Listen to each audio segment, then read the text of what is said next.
नमस्कार, आर्य न्यूज देख रहे हैं आप। मैं हूं आपके साथ पल्लवी सिंह। उत्तर प्रदेश बुलेटिन की शुरुआत करेंगे आगरा से, जहां यूपी के आगरा में ऋतिका हत्याकांड में फरार चल रहे 2 आरोपियों को आखिरकार पुलिस ने गिरफ्तार कर लिया है। इस हत्याकांड में शामिल 3 अभियुक्तों को पहले ही पुलिस गिरफ्तार कर जेल भेज चुकी है। और आपको बता दें कि दरअसल 24 जून को फैशन ब्लॉगर ऋतिका सिंह की हत्या कर दी गई थी।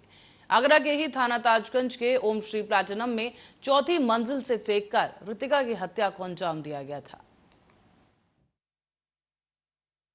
इन्वेस्टिगेशन चल रही थी और पुलिस के पास पर्याप्त साक्ष्य थे। उसके आधार पर इन 2 लोगों की अरेस्टिंग की गई। अभी इनसे विस्तृत पूछताछ की जा रही है और जो भी इन्वेस्टिगेशन में नए तथ्य आएंगे उसके क्रम में आगे भी कार्रवाई की जाएगी। और इसी बीच परिषदीय विद्यालयों में पढ़ने वाले बच्चों को अब अधिक दूरी तय नहीं करनी पड़ेगी। सरकार ने 1 से 3 किलोमीटर की परिधि में विद्यालय की सुविधा उपलब्ध करा दी है, और ताकि कोई भी बच्चा या पात्र बच्चा प्राथमिक शिक्षा से वंचित न रह जाए। इन विद्यालयों में सुविधाओं को बढ़ाने के लिए भी कायाकल्प की जा रही है, और इस कायाकल्प अभियान के तहत 1,30,000 से अधिक विद्यालयों का कायाकल्प किया जा चुका है। इसी का परिणाम है कि इन परिषदीय स्कूलों में नामांकन कराने वाले बच्चों की संख्या 1,90,00,000 तक पहुंच गई है। इसका लाभ हर बच्चे को मिले, इसके लिए सीएम योगी आदित्यनाथ की सरकार अपने कार्यकाल में कक्षा 1 से लेकर 8 तक के अध्ययनरत और छात्र छात्राओं को निःशुल्क यूनिफॉर्म, स्वेटर, स्कूल बैग और जूता मोजा खरीदने की धनराशि सरकार अब बच्चों के माता पिता और अभिभावकों के खाते में सीधे भेज रही है। इससे अब तक 1,57,00,000 बच्चे लाभान्वित हो चुके हैं। साथ ही आपको ये भी बता दें कि उच्च औद्योगिक घरानों ने कुछ विद्यालयों को गोद लेकर इनके कायाकल्प का भी बेड़ा उठाया है। इसी का नतीजा है कि कई परिषदीय विद्यालय कॉन्वेंट स्कूल को टक्कर देने की स्थिति में आ चुके हैं।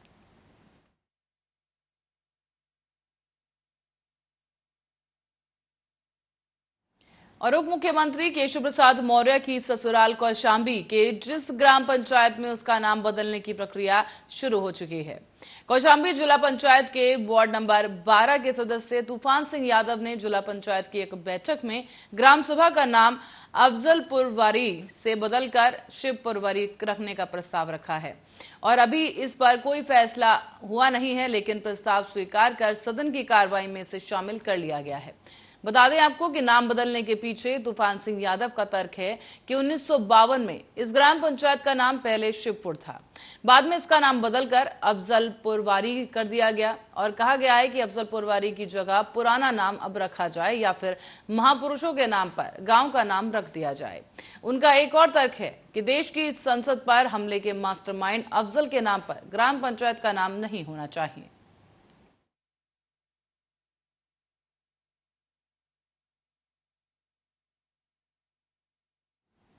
और अयोध्या पहुंची तेलंगाना की राज्यपाल तमिलसाई सुंदरराजन ने हनुमानगढ़ी और राम जन्मभूमि दर्शन पूजन किए हैं। इस दौरान अयोध्या में बने मद्रासी मंदिर से निकाली गई श्री राम रथ यात्रा में सैकड़ों की संख्या में आए तेलंगाना के लोगों के साथ वो शामिल हुई। साथ ही आपको बता दें कि आज रामलला का दर्शन करना उनके लिए किसी सौभाग्य की बात से कम नहीं। कहा गया है कि मीडिया से बात करते हुए तेलंगाना की राज्यपाल तमिलसाई सुंदरराजन ने कहा कि कुछ तमिल भाषी लोगों के धार्मिक आयोजन में भाग लेने पहुंची थी। इसके साथ पिछले 60 वर्षों से जुड़े हुए हैं ये लोग, और भगवान राम, लक्ष्मण, सीता और हनुमान जी की प्रतिमा के रथ पर सवार होकर नगर भ्रमण के लिए निकली है ये यात्रा। इसी दौरान उन्होंने पूरे देश के लिए आशीर्वाद भी मांगा। साथ ही साथ राज्यपाल ने कहा है कि हनुमानगढ़ी और राम जन्मभूमि दर्शन पूजन कर रही हूं और मैं सौभाग्यशाली महसूस कर रही हूं कि मुझे आज ये मौका मिला है। मैं बहुत खुश हूं। मैंने भगवान से कोरोना के समापन के लिए आशीर्वाद मांगा। साथ ही साथ सभी लोग सुरक्षित रहें और कोरोना समाप्त हो, इसकी भी कामना की है। दरअसल आपको बता दें कि अयोध्या में स्थित मद्रास मंदिर पर मंदिर का जीर्णोद्धार चल रहा है, और इसी वार्षिक उत्सव के तौर पर धार्मिक आयोजन किया गया है, जिसमें बड़ी संख्या में यहां पर लोग उपस्थित रहे। साथ ही साथ लोगों ने यहां पर पूजा की और पूजा पद्धति के अनुसार भगवान का अभिषेक, भगवान को रथ पर सवार करके पूरे नगर का भ्रमण, इस तरीके का कार्यक्रम किया गया है। यहां मद्रास मंदिर के कार्यक्रम में भाग लेने के लिए तेलंगाना की राज्यपाल तमिलसाई सुंदरराजन भी आई थी। उन्होंने इस दौरान मीडिया से भी बातचीत की और कहा कि मैं आज यहां पहुंचकर सौभाग्यशाली महसूस कर रही हूं।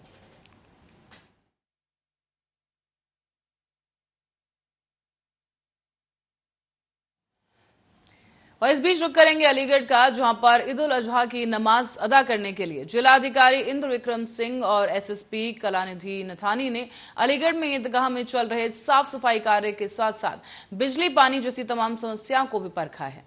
इन समस्याओं को परखते हुए ईदगाह की इंतजामिया कमेटी से नमाज के दौरान होने वाली दिक्कतों की जानकारी कर नमाज के दौरान सभी दिक्कतों को दूर करने का आश्वासन दिया गया। साथ ही साथ सड़क पर ईद की नमाज न पढ़ने की भी चेतावनी दी गई है। एसएसपी ने इस दौरान बताया है कि ईद उल अजहा पर्व शांति से मनाया जाएगा और नमाज के दौरान पुलिस की कड़ी चौकसी भी बरती जाएगी। शरारती तत्वों को किसी भी हाल में बख्शा नहीं जाएगा।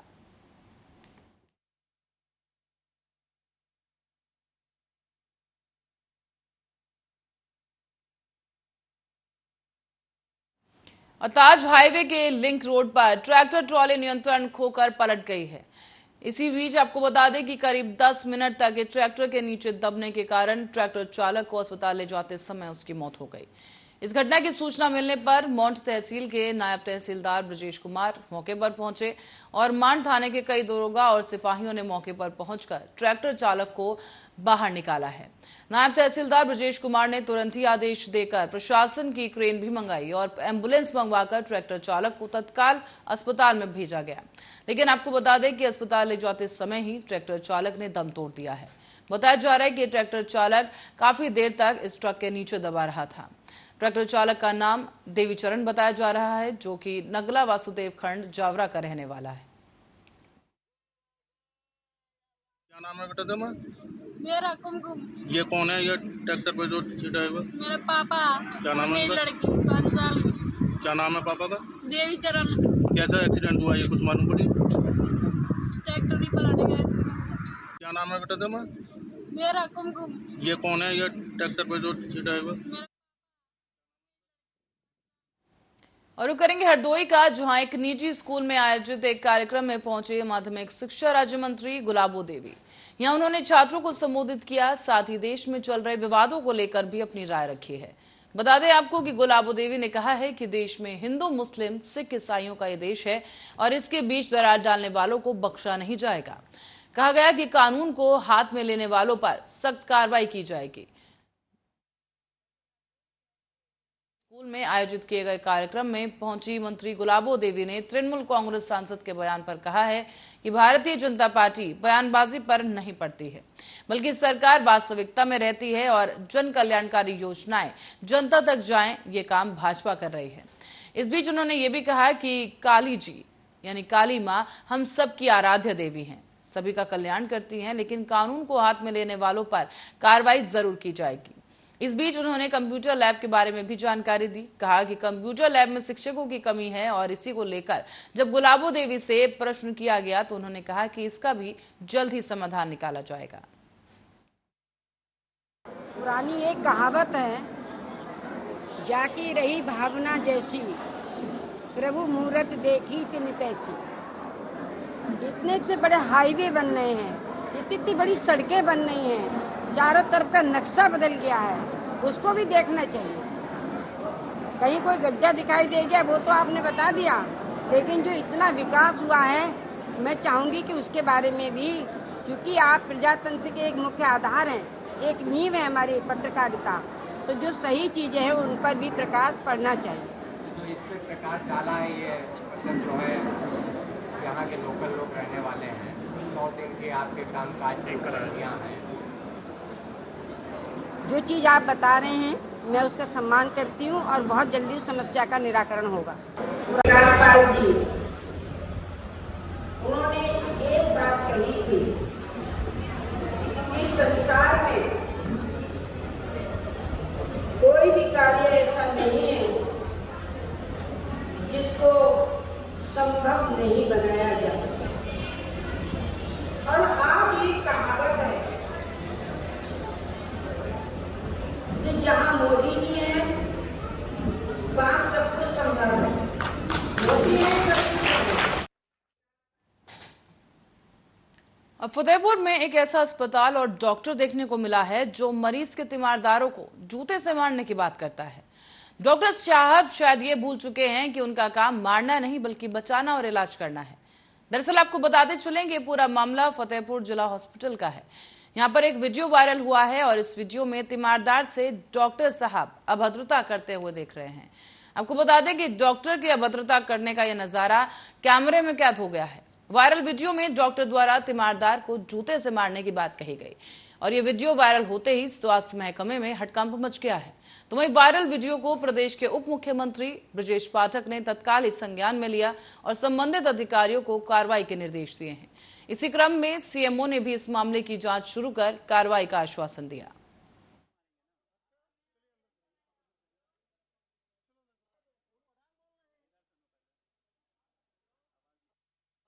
पठान बोल रहे हैं। इधर सुनो पहले आवाज नीचे करके बात। इतना मारेंगे ना। अच्छा चलिए अंदर चलो अंदर। पठान बोल रहे हैं। इधर सुनो पहले आवाज नीचे करके बात। इतना मारेंगे ना। अच्छा चलिए अंदर चलो अंदर। पठान बोल रहे हैं। इधर सुनो पहले आवाज नीचे करके बात। इतना मारेंगे ना। अच्छा इस वीडियो में साफ देखा गया कि डॉक्टर यहां पर पुलिस भी मौजूद है, लेकिन इनके बावजूद मारने की धमकी देते नजर आए। बहरहाल इस पूरे मामले को संज्ञान में लिया गया है और अब आगे की उचित कार्रवाई भी जांच के बाद की जाएगी। अब रुक करेंगे यूपी के कानपुर की तरफ, जहां पर कानपुर के सहारा में कई सालों से आम जनता का पैसा फंसा हुआ है और पैसा न मिलने पर क्षेत्रीय जनता और क्षेत्र की जनता का जो केस लड़ रहे अधिवक्ता 2 दर्जन से ज्यादा लोगों को लेकर गोविंद नगर सहारा ऑफिस पहुंचे हैं। यहां पर नारेबाजी कर विरोध प्रदर्शन भी किया गया है। तो वहीं आपको बता दें कि उन्होंने आगे कहा कि अगर इस तरह से ही चलता रहा है तो आने वाले समय में सैकड़ों लोग विरोध प्रदर्शन करेंगे। तो वहीं शांति व्यवस्था बनाए रखने के लिए पुलिस प्रशासन भी मौके पर मौजूद रहा और लोगों से शांति व्यवस्था बनाए रखने की अपील की गई। सर मामला ये है कि 16/12 में एक एफआईआर पंजीकृत कराई थी गोविंद नगर में सभी अधिकारियों के खिलाफ, जिसमें कि 3 करोड़ 5 लाख की एफआईआर दर्ज हुई थी। आज 6 महीने से बराबर पुलिस टालाबाला कर रही है और हम जमाकर्ताओं के साथ यहाँ धरना प्रदर्शन के लिए विवश हो रहे हैं। जब हम पैसा लेने जाते हैं तो वो लोग सर्विस रिवॉल्वर दिखाते हैं और बोलते हैं कि मामला सेबी में चल रहा है, जब सुब्रत राय चाहेगा तब भुगतान देंगे। कोई प्रशासन हमारा कुछ नहीं बिगाड़ पाते, पूरा सिस्टम में पैसा जाता है, आप लोग मेरा कुछ नहीं कर पाओगे, ऐसा यहाँ के अधिकारी बोलते हैं। कौन है सुब्रत राय? सुब्रत राय यहाँ का सीईओ है, चेयरमैन है, सहारा इंडिया का संस्थापक चेयरमैन है, लेकिन वो लखनऊ में बैठा हुआ है। ये अधिकारी उसके नुमाइंदे यहाँ पर बैठे हुए हैं, एरिया में बैठे हैं। ये गोविंद नगर सेक्टर मैनेजर और रीजनल मैनेजर यहाँ बैठता है। गोविंद नगर मैनेजर जब हम लोग पैसा लेने जमा करता जाते हैं तो धमकी देता है, मारने की धमकी देता है कि भुगतान नहीं मिलेगा, जब सुब्रत राय चाहेगा तब मिलेगा। सर मामला ये है कि यूपी के कानपुर में जुम्मे की नमाज के चलते पुलिस सड़कों से लेकर आसमान तक नजर बनाए हुए है। बता दें आपको कि सद्भावना चौक से बेकनगंज, यतीम खाना, लकड़मड़ी समेत आसपास के सभी इलाकों की ड्रोन के जरिए पुलिस ने निगरानी की है। साथ ही साथ कई थानों में पुलिस फोर्स और पैरामिलिट्री फोर्स के साथ साथ पीएससी की भी टुकड़ियां तैनात कर दी गई।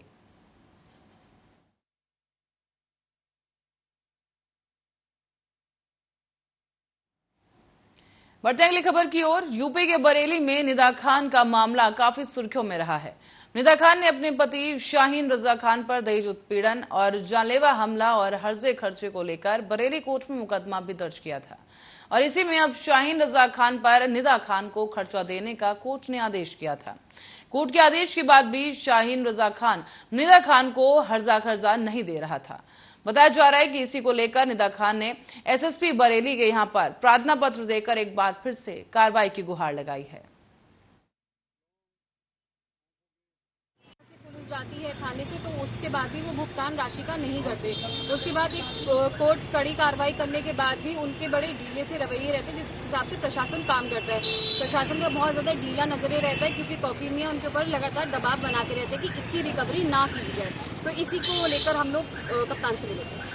फकीर जी ने अभी लगातार बयान भी दिए हैं, प्रधानमंत्री जी के खिलाफ बयान दिए हैं। उन्होंने अभी उसके ये जो पाकिस्तानी तंजीम जो है उसको लेके एक बयान दिया हुआ है, तो इसको लेके आप क्या कहेंगी?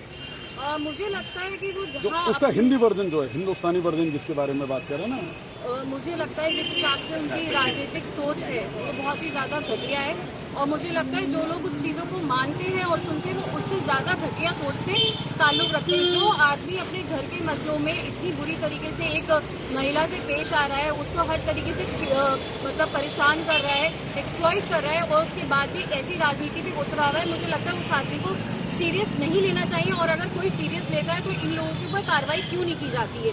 क्योंकि हम लोग देखते हैं कि आए दिन वो ऐसे बयान देते हैं कि इसी देश में रहते हैं और उसके बावजूद इसी के खिलाफ जहर आए दिन उगलते नजर आते हैं। तो मुझे लगता है इन लोगों पर कार्रवाई करनी चाहिए, उन्हें बंद करना चाहिए।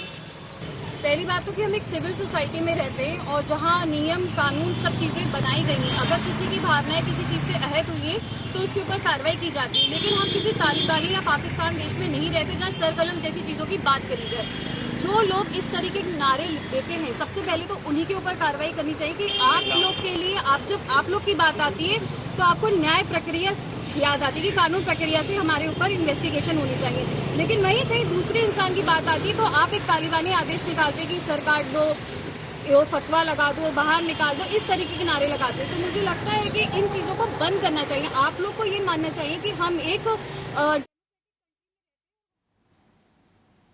रुक करते हैं अगली खबर का। यहाँ कोतवाली के अंतर्गत नवीन गल्ला मंडी में लगातार हो रही चोरियों को लेकर गल्ला मंडी की सुरक्षा व्यवस्था पर सवाल उठने लगे हैं। बीती रात को भी नवीन गल्ला मंडी में दाल की दुकान से अज्ञात चोरों ने गल्ला मंडी की बाउंड्री फांदकर दीवार को काटा है और साथ ही साथ इसके बाद दुकान के अंदर रखी लगभग 50 अरहर की दाल की बोरियों को पार कर दिया गया। इसकी कीमत लगभग 1,50,000 रुपए बताई जा रही है और ये कोई पहली बार चोरी नहीं हुई है। बताया ये भी जा रहा है कि अक्सर ही गल्ला मंडी में इस तरह की चोरियां होती रहती हैं, लेकिन यहाँ की सुरक्षा व्यवस्था लचर कार्यशैली से व्यापारी काफी परेशान हैं। व्यापारियों का कहना है कि उनका पहले भी कई बार नुकसान हो चुका है और लगातार ये नुकसान का सिलसिला जारी है, जबकि यहाँ के व्यापारी दुकानों का बराबर किराया और टैक्स जमा करवाते आ रहे हैं, पर बावजूद इसके ये चोरियां थमने का नाम नहीं ले रही हैं। सत्यनगर के रहने वाले सचिन कुमार गुप्ता को जब इसकी सूचना मिली तो उन्होंने डायल 112 और सदर कोतवाली को इसकी घटना की जानकारी दी, लेकिन पुलिस अब इस पूरे मामले में सिर्फ जांच कर रही है। लेकिन साफ तौर पर देखा जा रहा है कि चोरों में पुलिस का कोई खौफ नजर नहीं आ रहा। दुकान गल्ला मंडी में है और ये रात में मेरी जो दुकान की पीछे की दीवार जो 14 इंच की है वो तोड़ दी गई। 45 से 46 बोली अरहर की दाल गायब हो गई है। कितनी कीमत रही? इसकी कीमत लमसम 1,50,000 रुपये है। सिक्योरिटी का यहाँ पे इंतजाम है, उसके बावजूद कैसे हो गया? ये इतना आप खुद समझ लीजिए कि 14 इंच की दीवार तोड़ी गई है, इसमें काफ़ी आवाज़ हुई होगी, लेकिन कोई इंतजाम नहीं हुआ है। अगल बगल के जो दुकानदार हैं सब लोग पीड़ित हैं, आए दिन चोरी हुआ करती है। हम सब व्यापारी बहुत परेशान हैं। इसकी शिकायत किसी से की आपने? हमने मंडी निरीक्षक को भी दिखा दिया है, 112 नंबर डायल किया है, उन्होंने भी अपना सर्वे किया है। उन्होंने कहा कि एप्लीकेशन लिखी जाएगी, आगे जो होगा वो घटना फोन किया है दरोगा साहब। और अब रुक करेंगे अगली खबर का। यहाँ 5 रोहिंग्या के मेरठ जनपद से पासपोर्ट जारी होने के मामले में एसपी सिटी ने एसएसपी को रिपोर्ट सौंप दी है। एसपी सिटी की जांच में पता चला था कि फर्जी कागजातों के जरिए पासपोर्ट बनवाए गए थे और मेरठ में 5 रोहिंग्या को पासपोर्ट जारी होने के मामले में अब पुलिस जांच हो चुकी है। बता दें आपको कि पुलिस लगातार इस मामले पर जांच कर रही थी और अब ये जांच पूरी हो चुकी है।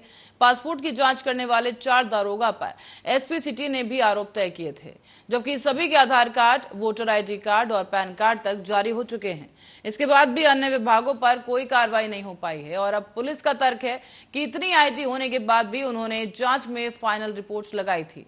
मामला देश की सुरक्षा से जुड़ा होने के बाद पुलिस कर्मियों को लापरवाह मानते हुए ये आरोप तय किए गए थे। अब शासन के आदेश पर 4 दारोगा के खिलाफ आगे की कार्रवाई की जाएगी। साथ ही आपको बता दें कि एटीएस ने जून साल 2021 में म्यांमार से मानव तस्करी करते हुए रोहिंग्या हाफिज शफीक, मुफज्जल रहमान और अजीरुक रहमान और मोहम्मद इसाइल को गिरफ्तार किया था, जो कि अंतर्राष्ट्रीय स्तर पर हवाला कारोबार और म्यांमार से भारत तक मानव तस्करी करते थे।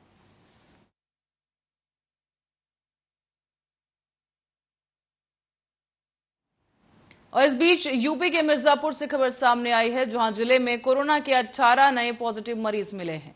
बताया जा रहा है कि चिल्ह थाना क्षेत्र के लखनपुर गांव में स्थिति काफी गंभीर है। यहां पर गांव में स्थित कस्तूरबा गांधी आवासीय बालिका विद्यालय में 12 छात्र समेत 16 लोग कोरोना पॉजिटिव पाए गए, जबकि 96 ब्लॉक में विजयपुर में 2 मरीज मिले हैं और विद्यालय को 13 जुलाई तक के लिए अब बंद कर दिया गया है।